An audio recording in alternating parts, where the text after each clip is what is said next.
manajemen work at home dari backend dari web. Biasanya melakukan adalah PIC dan orang-orang yang ditunjuk oleh HR untuk mengadministrasi teman-teman karyawan lainnya dalam hal pembuatan user akun yang akan diakses oleh apps work at home di Android, atau untuk mengenerate laporan dan memonitor dari dashboard mengenai absensi dari masing-masing karyawan. Pertama-tama kita buka Chrome browser, ya. Nah, kemudian kita ketik domainnya kerja di rumah titik x y z, enter. Nah, di sebelah kanan bar di sini masukkan username, ya.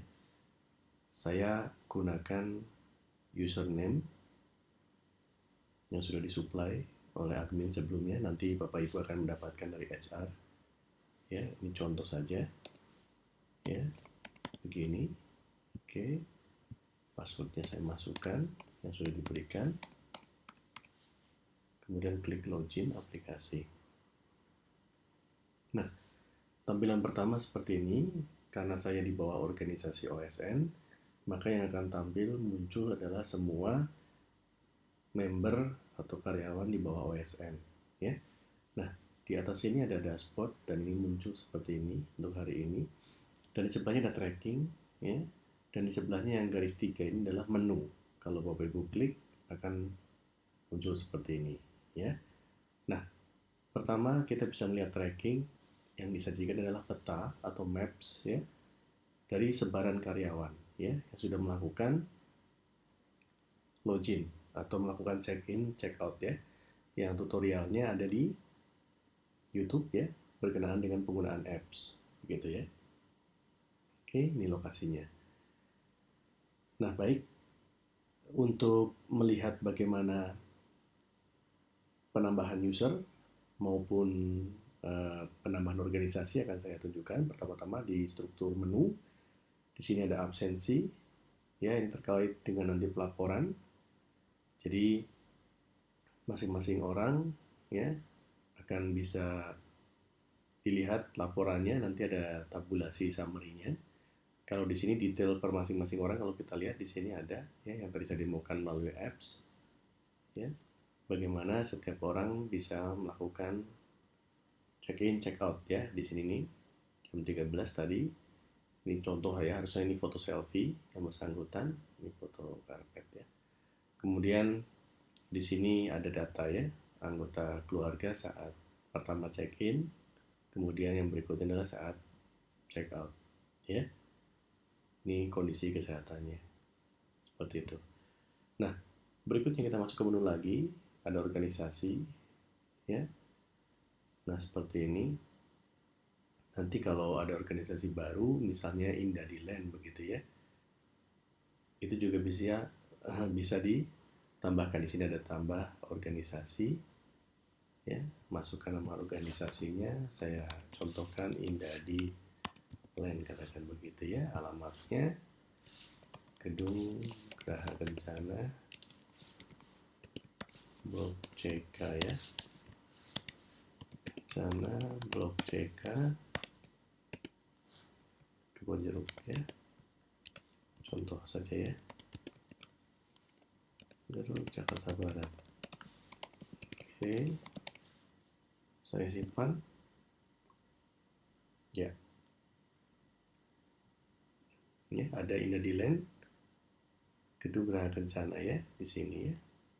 Oke. Nah, berikutnya saat kita mau menambahkan user, ya, karyawan, kita klik user, ya, seperti ini. Kemudian ada tambah user di kanan atas, ya. Saya masukkan nama karyawan yang bersangkutan, ya. Misalnya namanya Hendy Sutisna, ya. username-nya Hendy 01 ya, supaya tidak terjadi duplikasi ya. Tambahkan 3 angka terserah acak ya. Emailnya Hendy HDN, misalnya contoh aja ya, indadiland.co.id. Passwordnya Hendy 1234 contoh ya. Alamatnya tidak perlu lengkap, Jakarta saja boleh, jenis kelamin laki-laki, organisasinya masuk di Indadiland ya, role-nya sebagai staff saja. Simpan. Nah, jadi Bapak Ibu sudah meng-create nama Pak Hendy tadi ya, itu dia mempunyai struktur organisasi ada di bawah Indadiland. Karena saya admin ya, saya bisa melihat semua struktur di karyawan di sini. Tapi kalau yang bersangkutan staff, beliau akan hanya bisa melihat yang ada dalam lingkup organisasinya saja ya, seperti itu. Nah, mudah bukan penambahannya? Mungkin menu-menu yang lain nanti ini adalah orang IT atau tim IT yang akan bisa melakukan konfigurasi ya, seperti hak akses dan sebagainya ya, permission dan role-nya. Nah, kurang lebihnya seperti itu, dan ini sederhana dan dimudahkan ya untuk Bapak Ibu bisa mengakses, khususnya yang sudah ditunjuk oleh HR ya, dalam hal ini untuk penanganan ataupun administrasi dari proses work at home dan mendata kesehatan dari masing-masing karyawan. Terima kasih, demikian dapat saya sampaikan.